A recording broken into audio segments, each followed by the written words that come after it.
Hello, welcome to CarCast. I'm Matt, the Motorator DeAndrew, here with Bill Goldberg. How you doing? In the Morning, buddy. garage today. How are you? Yeah, in the garage today. Yeah, we got a little catching up to do.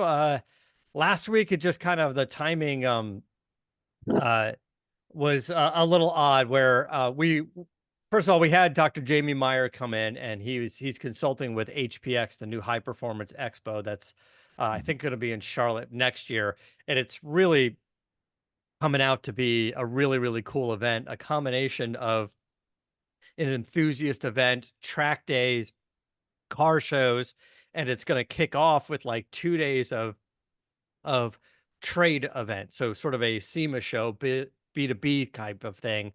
Mhm. Um, and yeah, we were just kicking around some ideas on how to make that kind of special for the first year. And uh, it'd be a cool event for us to go out and I was support just and going to check it out. say one of the best draws should have been CarCast live there. Yeah. I mentioned that for sure that we should try to put that on the menu out there. And I would say that they're very interested. And I think we would be very interested in doing it. And I love Jamie, and he's one of the first guys I met in this industry. And I told the story on the podcast before when I snuck into a SEMA show like 17 years ago, I remember that. and it just went around and just started introducing myself and said, this is what I'm doing. I'm trying to get into the space. And I walked into the GM booth and I was like, "Who's the boss?" And they all kind of pointed to Dr. Meyer, and I was like, "Hey, I'm Matt. This is what I'm doing." He's like, "Sit down. Let's talk. Let's do this. What do you want to do? Let's go." And Not many people in his position would have done that. yeah, and 17 years later, we're we're still having great conversations and growing and expanding. And he was president of PRI for 2 years and Would have thought. expanded the SEMA garage in Detroit. He built that out, and the enthusiast membership program for PRI and for SEMA. He was on the PRI side. He's done a lot. So super smart guy. I like him a lot. So if you missed that podcast, go back and listen to that to hear about this new show because you can participate in sort of a SEMA show that you can participate in. Um, but you had to run off and get you got the call and said, come get the Cobra. Well, the Cobra body. Yeah, it had been at XPEL for a lengthy period of time, and it turns out that man, they're so right now everybody's busy, and so they Yeah. need space, and they kind of kicked me out. But it had been there for a long period of time, so I went to Bird Imports, and we picked up a big trailer, hooked it up to the TRX, and drove up there. And um, actually, the episode's going to be on Friday, so we should have. Let's just say we should have called before we went. Okay. Uh, Yeah, what happened? and we should have not had the cameras rolling right when we walked in the door. Um, I mean, sometimes there are issues, and I will spill the beans. Unfortunately, even though I said the Cobra was the most difficult car to wrap, it's even harder than we imagined. So there's a Yeah. couple areas that we have question about, and so I'm going to have another visit from Wild Bill. It looks like so. I listen, we knew it was going to be difficult and they told you that ahead of time and as they were doing it. So we don't really know if it can be done. Was going to They've say, done it, but we don't know how it's going to hold up because it has to settle and yeah, you know, it's. I don't want to use the word impossible, but it's nearly impossible to get a product that's of that thickness yeah. to do what you're asking it to do in these two spots, and there's only like a couple spots. Um, it's. I mean, it's extremely noticeable, and it's a place where we put a patch because we knew it was the most difficult area. And I guess not enough glue was applied, whatever it is. But again, it's just I'm appreciative that they're continuing to come out and rectify the little issues that arise. um the car's not even together yet, and it's kind of lifting. But again, I'm it's like asking somebody to do the impossible. Yeah. I'm just appreciative that it's to the level that it is. I mean, it's 99.9% done, and we have a couple areas, so it is what it is. But tune in to Goldberg's Garage Friday night and see, or Friday afternoon to see the episode. We continued with the teardown a little bit more. We pulled some pulled the shocks off. I hooked up with Bilstein and sending the shocks to them, pulled the radiator off, hooked up with Be Cool again, and they're gonna copy that bad boy. And then wheels and tires are next. You and I were just talking off the air Yeah. about Cerakoting and about powder coating and about anodizing, and there are certain areas of certain questions, right? Whether it's the window Yeah. frame or whether it's the gas cap, like we were talking about off air. You don't want to powder coat because it's too thick a process, and you won't be able to get the window frame in, and or not the window frame, but the window itself in with the gasket. So little areas like that. And thanks to you for bringing it up, whether I anodize it or whether I Cerakote it, which I mean, I never even thought about getting it Cerakoted, but it makes complete sense. Yeah. Yeah, so what we were talking about was, and it's been a while since we brought up the 95 Lightning, but my friend Chris Brown is a great car designer. Uh, he he came over a while ago, and we were working on designing new door handles and side mirrors for my 95 Lightning. And it kind of started because the quarter window on the 95 Lightning on the doors, we removed that and did a single glass conversion. Um, so it gave me an opportunity to move the mirrors forward on the door a little bit more so they're a little bit easier to see. And for those of you on YouTube, this that I'm holding up, this is the base of the mirror. So this attaches to the door, the mirror attaches here. And it's funny because the piece that we made, the glass is like a Bronco 2. It's an old little tiny Bronco 2 piece of glass that works. And What's that? What's the material? What's it made out of? this is billet aluminum. So we 3D printed versions and refined it. And then this was sent to EVOD. The file was sent to EVOD. This is all billet aluminum. It first came in a little heavy. So before we coated it, we ended up pocketing it as much as we can on the backside to reduce the weight hanging off the door. And it's still pretty beefy. And then the mirror part will screw into here. And then this uses there's two factory holes in the door. So we used two of them. We added a third one, but the whole base of the mirror that attaches to the door has been lengthened, and it moves the mirror further forward, but without filling the holes, welding them, and then cutting new holes, right? So we're using the existing holes, but just in CAD design, being able to reshape this. So the stock mirror mounts here and here normally, and the mirror comes up here, like kind of in the middle of what I'm showing here. So we moved it back, and without just in creative design. And this is Cerakoted. This is sort of a matte finish, slightly off black. I wouldn't say it's a deep black. It's meant to be sort of a gray black. Cerakote as opposed to powder coat because of what? What are the advantages to Cerakoting? So, listen, they're both durable. I just wanted a slick surface to it, and I did the door handles to match because we custom made billet aluminum door handles as well. And I believe Chris was just saying he felt like the durability of the Cerakote on the door handles, because they do guns and do all kinds of stuff, would hold up better. But also, the Better than a handle. powder coat. I think in this instance, he's saying he believes yes, but also it was thinner. It was thinner, and we made a billet aluminum push button, right? Because the handle is, you grab it and it has a push button. On the factory setup, it's a cast piece of metal with a plastic button, and it feels weird, and it wobbles a little because it's not put in there kind of tight. It has to kind of move. So he designed a piece with an aluminum button and 3D printed like a soft plastic sleeve that the button fits into, so it doesn't wobble and fits solid. And the Cerakote, the thinness, allowed us to really get that plastic gasket, if you will, snug around the push button. Yeah, makes sense. And Complete. so I was just talking to a friend, Sean, who was Adam's shop guy, and saying, "Hey, I might need some modifications. Can we work together on installing this and getting it done and see how it turns out?" I'll post some pictures and stuff once we get it installed. It's been a while. I've been staring at these pieces for a little while. Um, and then while I was there, because you were talking about matching, on the Cobra, the gas cap and the window frame and some of the, maybe one badge or something like that. So I had Billet Badges make me uh, uh, the side emblems and the Ford emblem on the front and the rear. It's the Ford oval emblem.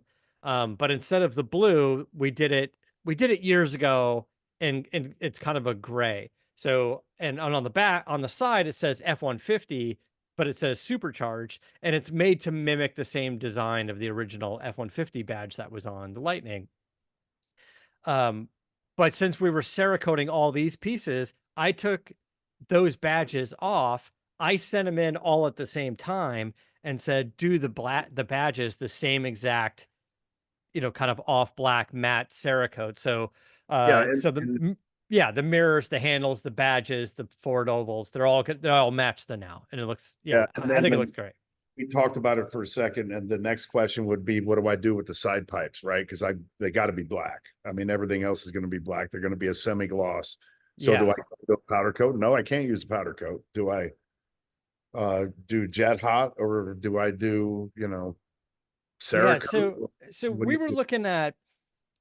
we were looking at Zycoat a while back, and uh, the guys over there, Tim's the owner. We like them a lot, and Zycoat is a really cool process, kind of like a jet hot coat, where you sandblast the pieces and you can spray it yourself.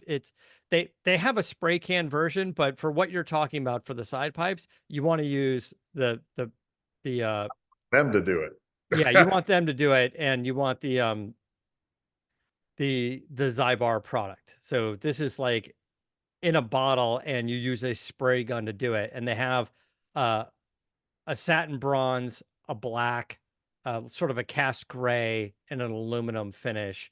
And this is kind of what you want, and a really really good coating with good heat protection properties.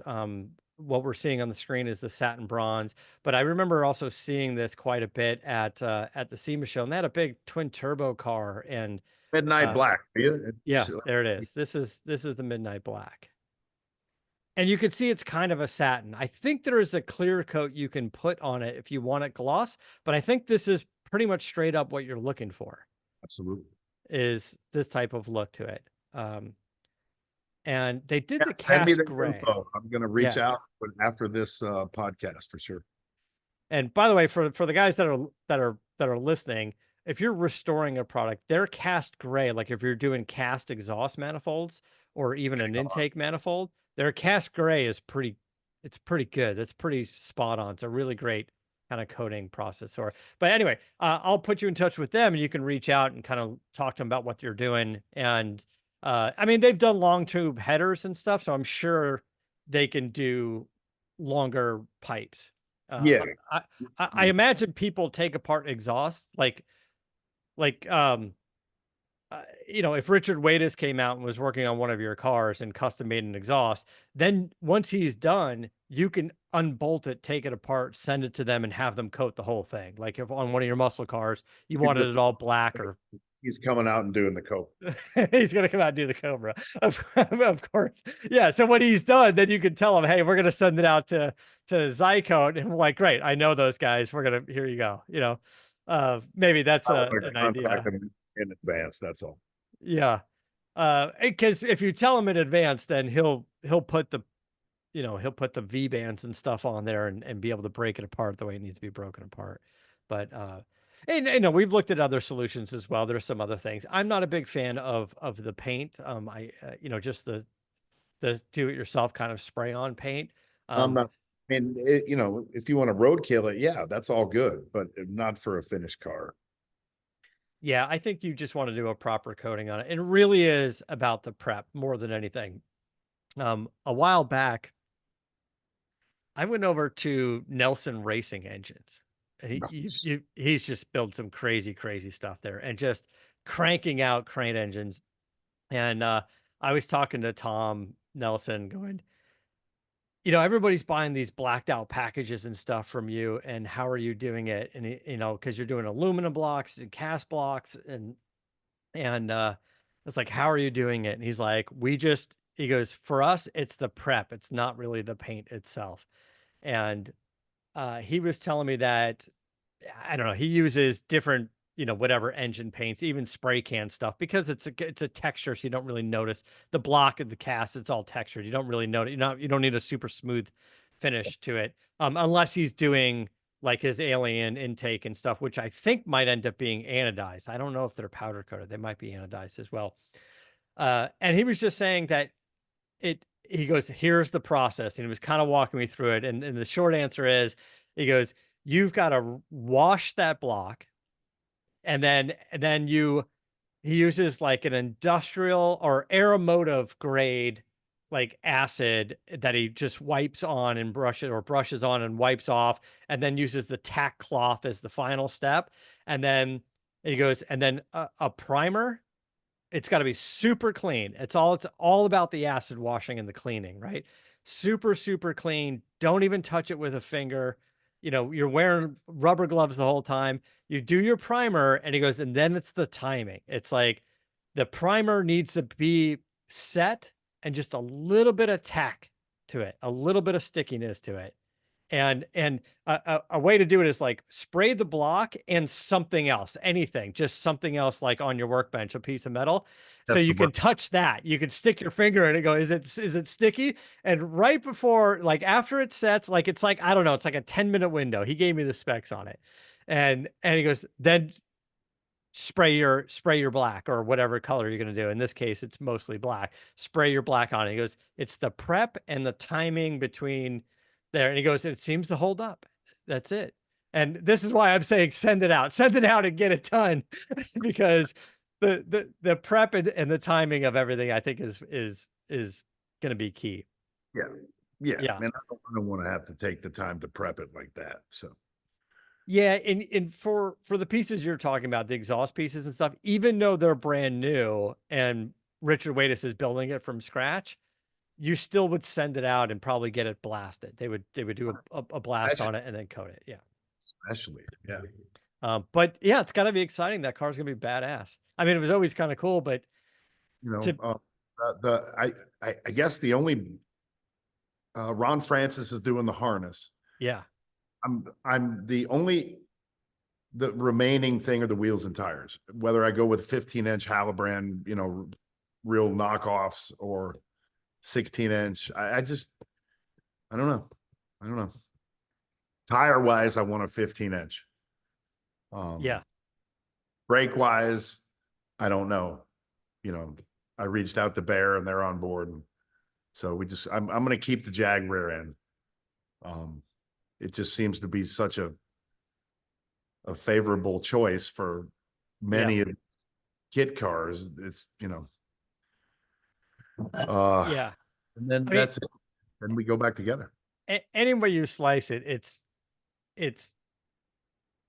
it's over the top as it is. It's got way too much engine and it doesn't have nearly enough weight. Like any way you look at this car, it's out of control. How it'll be Um, upgraded, and a yeah, little bit safer, up to 2024 technology. I did it is doing the steering column. So I tried to get a tilt, but on a car yeah. with 33-inch steering column, there's not much room in it. There's So, not, yeah, it's not much room.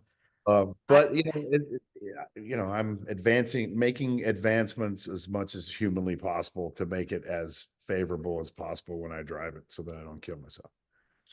yeah, I, someone like Painless or I Did It or the guys doing the steering columns, they would have ways to make one for you as well. I believe you can custom order one if need be. If like if you had room in the vehicle to like get a little bit of a tilt or something like you're talking about, you might be able to talk to those guys and go, what do you have? And if we can't, can something be made? I'm gonna have to. I'm gonna have to put the body back on and get everything fitted. Yeah. Get the dash is going to be a new dash. It may be an inch different than the other. Things may not line up exactly how they did prior. So, um, and the seat's altered. The seat's going to be completely different. So you'll take 2 inches out of the height of the seat. Yeah. So, has to do with the placement of the column. So I reached out, like I said, and I got him. I got him on call. So once I get that body on, we can get to that. On my red Cobra, my red Mustang Cobra, the the steering column in my car, the 93 car, it didn't have a tilt column. Earlier Fox Mustangs did because it didn't have an airbag. When it went to airbag, it didn't have a tilt column.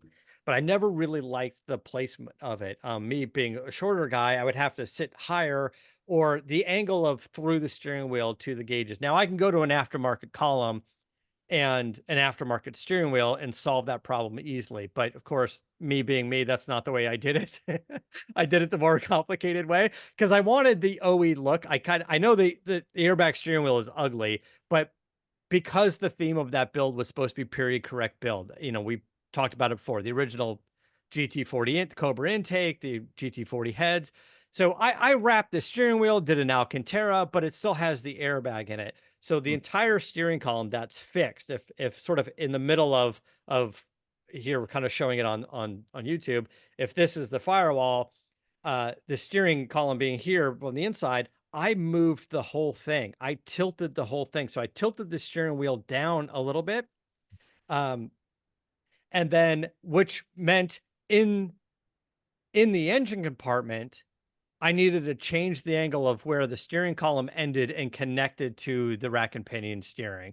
And again, Sean, who I mentioned earlier, so we custom made the joints for it. We ordered up pieces, um, and he welded on the frame uh, a piece so I can, instead of going from the steering column to one U joint, one shaft, we did two. We put a bend in it. So he welded to the frame a fixed point to do it.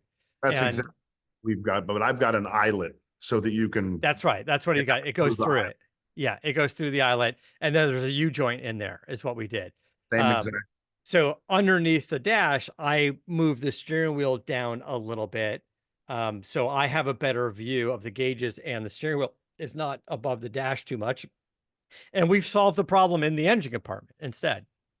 Damn, good job. Yep. And it has a completely new, like, Flaming River rack and pinion steering with a new K member, and we just got it all to work, and it feels good. It's smooth. I haven't driven the car yet; it's not done. But as I'm sitting in it, it seems like it would work.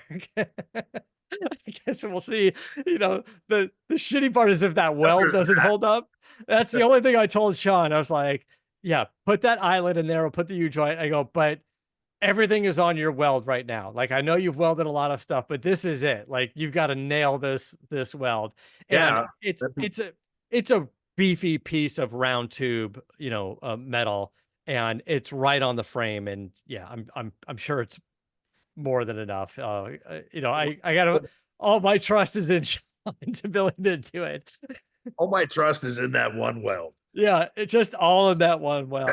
But on your Cobra, as you get into the brakes, there's been, these guys like Willwood and Bear and even Brembo to an extent, they've done so many different applications. They've been asked by so many different builders and racing teams to come up with solutions that uh, I'm sure they're going to be able to find something that works. I would say this though, I know we get really caught up in how many pistons, 4 piston, 6 piston, 8 piston, and sure, that is a component to it. And I'm not pretending to be a brake expert, but surface area is also the thing. And I learned this when we were working on my truck with Willwood, and I had put a big 6 piston brake package on it, and I spoke to Mike at Willwood, and I said, this just doesn't feel right. Like, it feels better than it did before, but it's not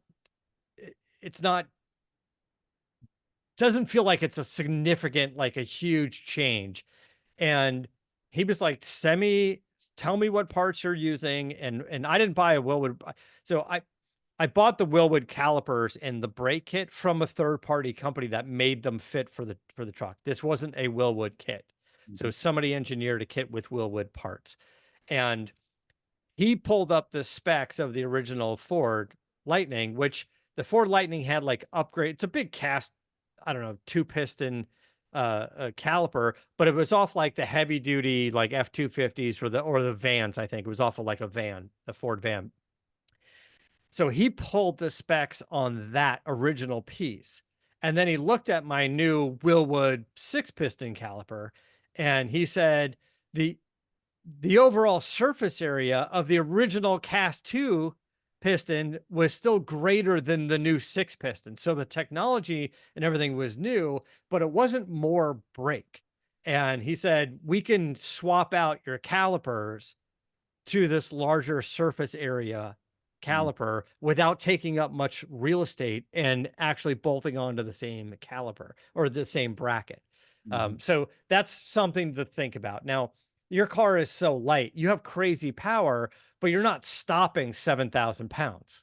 No, You know, no, nor do I want to fly through the windshield, the or right? over the Like you want it to match up, and also you don't want it to lock up every time you touch the brakes. Like there needs to be a balance there. Honestly, the heaviest thing in the car is you, right? you know, block, I the block's probably I don't know. Is it aluminum block? probably aluminum. Yeah. It's probably aluminum block, aluminum heads. I don't know what that, yeah. So anyway, it's just kind of a thought yeah, talk definitely listen, I got bare brakes on the other Mustang too, and they're fantastic. I did an event. I did the uh I forgot the name of it now. This big Spectre 314, I think it was this, I don't know, like canyon race. It's kind of Mm. like a Silverstone Classic or even like a Pikes Peak. We did that, and they put me in one of their, you know, Gen 2 Camaros, and went through this process of finding the right brakes and the right, to match that car, and it was all bare brake stuff, and it worked fantastic. So, and we we've used Willwood on racing cars, Brembo on the racing cars. We've used bare brakes, I and got I to, like all of those guys. I like all those companies. I would imagine it's shooter preference or application specific. Yeah. So anyway, that sounds exciting. That's going to be coming along a little bit more. She's going to post a video up to Goldberg's garage on the Cobra this week. On Friday for sure. And now, you brought another idea up. I am definitely going to try to do the Cerakoting thing because now I'm thinking about the gauge rings and the headlight rings, right? Yeah. I mean, I want that really thinned. So And if you can take them a lot of the pieces and go, here you go. Like everything's labeled, everything's in bags, everything's ready to go. already done. It's Yeah. stripped down to the bare minimum. Yeah. And I don't want them to have to do any work. I mean, what a pain in the ass people are that don't take their parts completely apart once they hand them to the. I mean, I don't know. I'm pretty anal about my stuff, and I just want them to do their job as opposed to having to deconstruct stuff when I can do it. So, yeah, because people take stuff and they expect the shop to do all the work, and then they wonder why the turnaround time is taking months. It's like, yeah, because you brought us a bunch of extra work. We're a coating company and you turned us into mechanics. Like hey man, path of least resistance, right? If all you do is hand them shit that's already stripped down, all they have to do is do their job and hand it back to you. So, yeah. but Yeah. if you So don't, then they have all the right to take their time. I mean, because you didn't have the foresight to be conscious enough to do the work for them. So I don't know. At the end of the day, it's like anything else in the car world, man. It's trying to be respectful to the guys that you're asking to do work for you. yeah, for sure. Yeah, totally agree with that. You want to be a good customer. you know? Oh well, yeah, because I mean they're going to go the extra. I mean, it's like anything else, work ethic, man. If you appreciate a customer, then you're going to go the extra mile to make that customer happy. You would think, right? So if you don't appreciate the customer and he doesn't appreciate you by handing you parts that you have to deconstruct before you paint them or Powder coat him, yeah. I mean, I'd have a chip on my fucking shoulder, yeah. Smash his part, Yeah. whatever. I don't know. I mean, you treat people how you want to be treated. That's all. Yeah. Um, let's do this. Let's take a quick break and we'll be right back. All right. So I was thinking about a couple of weeks ago, you were talking about the drag race with the boys, Kid Rock and the guys, and getting in the twin turbo car. And you were talking a lot about uh, not just getting used to driving the twin turbo car, but learning it from Mario, who built it, and he's had a lot of experience driving those types of cars. So I started thinking about that, and I was like, you know what? It's a good point. So I took my new Ford Lightning back to Eibach. They wanted to fix something on the suspension. When the spring settled a little bit, it was kind of sitting on the rear was sitting on the bump stops. It just ended up being a very, very, very uncomfortable ride. And they got feedback. Our guys like me, there's a handful of us that are testing the product, prototyping the product, and they called back in and said, we've got some ideas. Actually, I didn't even reach out to them yet. I didn't get around. They reached out to me and they go, we have a feeling your truck might not be riding very well. And I said, yeah, that's it. I meant to say that. And they said, bring it in. We're gonna fix it up for you. But they asked to have the truck for a few days, and I was like, you know what? That's fine. It gives me an opportunity to get a little seat time on the twin turbo Mustang. Uh, Ray finished the tune, and all I did was drive it from his shop to mine. It's about an hour drive, but I'm just sitting on the freeway, doing 60 the whole time. Didn't really get to stretch its legs at all. Uh, so, you know, it's all cleaned up. I had it here all cleaned up, polished up, and got a chance to get in it. So I've been driving it for a few days. I got a few more days, probably till after the holiday weekend before I get my truck back.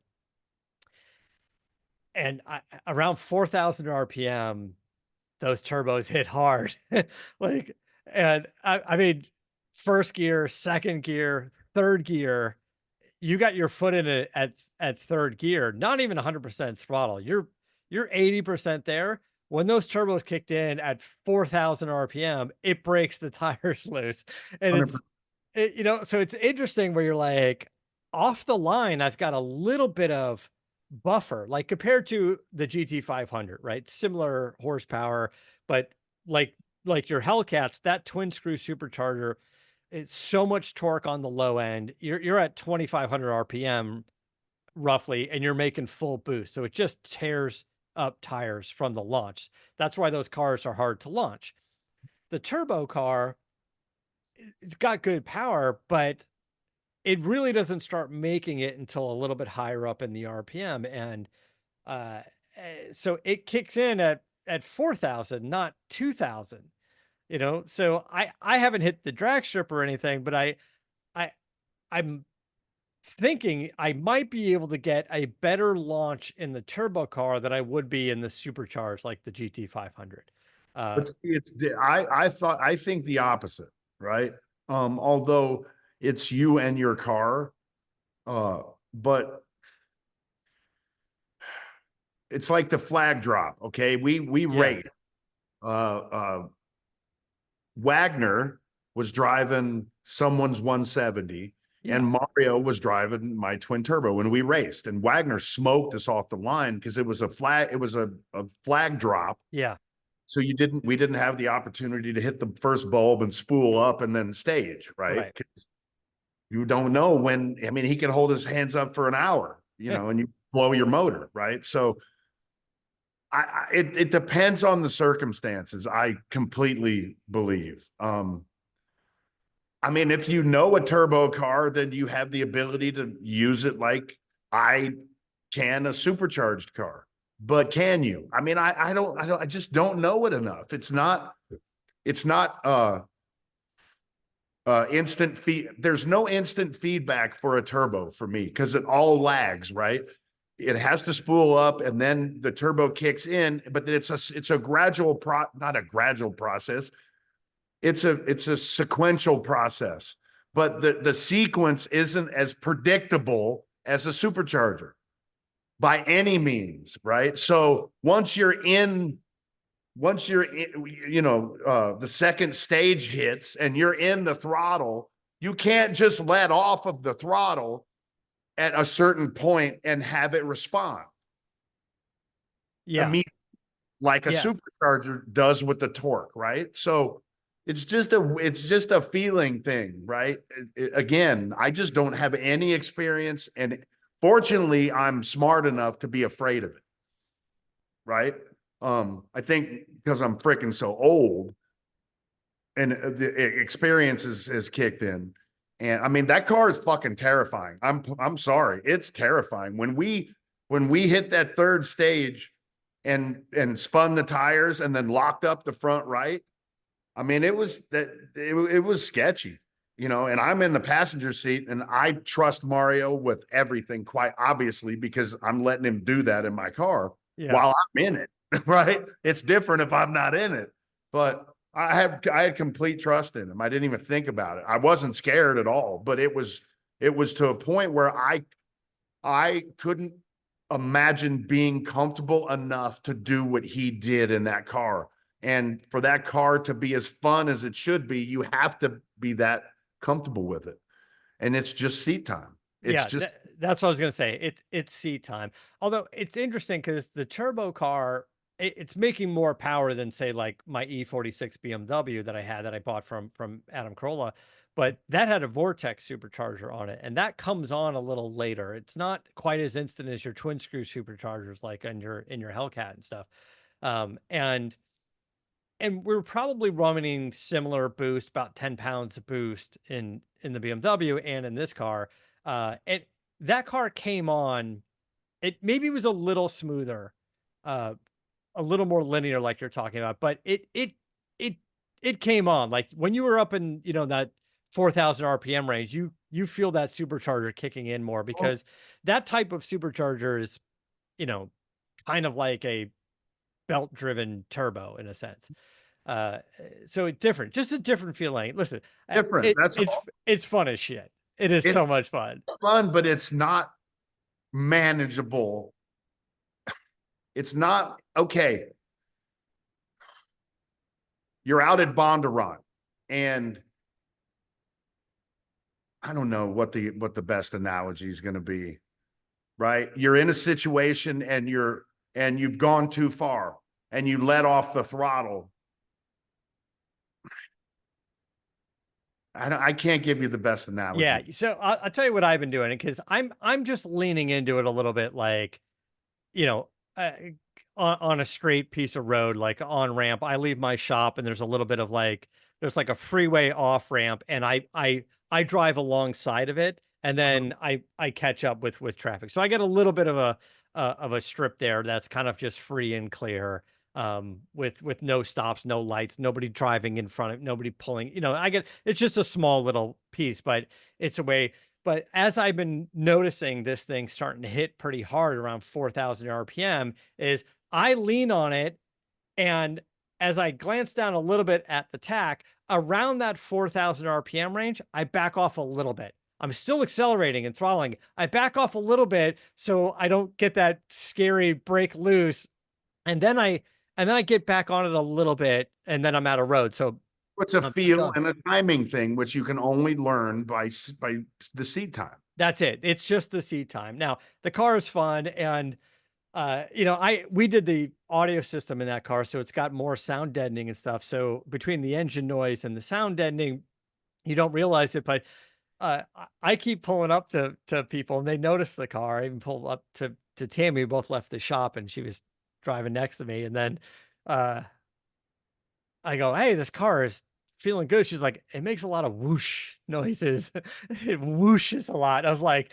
"Yeah." And I realized Eric Kendricks, he was on the show a while back, a football player, and we were leaving an event. He was in his Porsche. I think he had a GT3 RS or something like that, and uh he left in front of me, and then he got on it, and then I left behind him, and then I kind of got up next to him and just kind of hit it, and then we both stopped at a stoplight, and he rolls his window down, he's like, whoosh. He's like, that thing sounds awesome. And in my head, because I didn't notice it unless I put the windows down or at least turn the radio off, I go, oh yeah, this is a V8. This is a 5 liter V8 pushing twin turbos. Like it's gonna whoosh. This isn't, an inline four. Get into that. That was the wrong car to put a badass sound system in. I know Yeah, it didn't cost you anything, but I mean, you want to hear that you want to hear that motor, man. You want I to hear know. Although the sound system is great. I'm kind of a audiophile. I've done it in all my cars, but uh yeah, listen, when I left Ray's shop and I was sitting in traffic driving home, then the audio system was fantastic. But yeah, just around here, just going back and forth to the shop here, uh, it's been a blast to say the least. It's been a fun car. I've got to get some video of it. I got to figure that out. What do you got there on your phone? Yeah, I see you. This is the launch. listen. I don't know if we can hear it. Yeah, I can't hear it.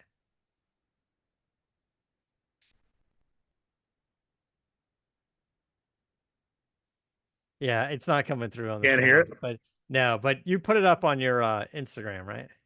No, it's on my YouTube shorts. Oh, YouTube Shorts. Yeah. But the sound of that thing just doing a burnout, Yeah. yeah, that's exactly what we're talking about. So if you go to Goldberg's garage and go to the latest shorts that I did, it's that aerial view. Yeah. I have it here. I'm loading it up. I don't think the sound comes through, but Will you be able to hear it in I your hear it. I hear it through my headphones and I see you guys doing the burnout and hear the sound. listen to at the end of it? And that's the sound that you're talking about. Yeah. That was the burnout. And I hear it when you get off it, kind of this I mean, whistle. everybody who is a turbo guy Yeah. just screams their pants when they hear that, right? And And, it's a cool and that's the sound. thing is on a muscle car like that, my Mustang, you don't expect it because it's not a turbo car or you think you know. This Mario car, or he, whatever. yeah, that car is sick. That car Yeah, is for me to sick. just do that burnout, it's going to take me a freaking day of concentrating on it, right? Hitting the Yeah. line, you know, keeping my butt puckered. I mean, it's just experience. That's all. I mean, as well as I can drive a supercharged car, I don't. I'm a newbie in a turbo car. I'm gonna uh I'm gonna have to get some video of the car so you guys can kind of hear what it sounds like and get a taste of it. I gotta figure out a Definitely way. turn that freaking radio down. Yeah, I'm gonna turn the radio down and I'm gonna find a way to mic it up. It's hard to do because you want to get a good sound but not wind noise. So I'll probably use like a remote mic and figure it out. So I want you to be able to hear the engine and hear the noise it makes. Just put a GoPro next to where you're. eh, Okay, just put a GoPro Yeah, next. yeah. It'll pick it up. But it's loud enough inside the car as well. So I'll come up with something. And you're right, I should put it up. So Goldberg's Garage YouTube channel, go check that out. Go to the YouTube Shorts, and you'll see the most recent one up there. You'll see it says that sound. It's the Charger turbocharged. I'm a Yeah, less is that's more guy, right? You know, I mean, I don't like to try to trick anybody into watching my shit. It's just listen to that sound. It's so cool. I love it. yeah, it's a cool car. It's such a badass car. But um, all right. So I think we're gonna wrap things up for today. What else is on the menu? Got the video coming up on Friday for the Cobra. Yeah.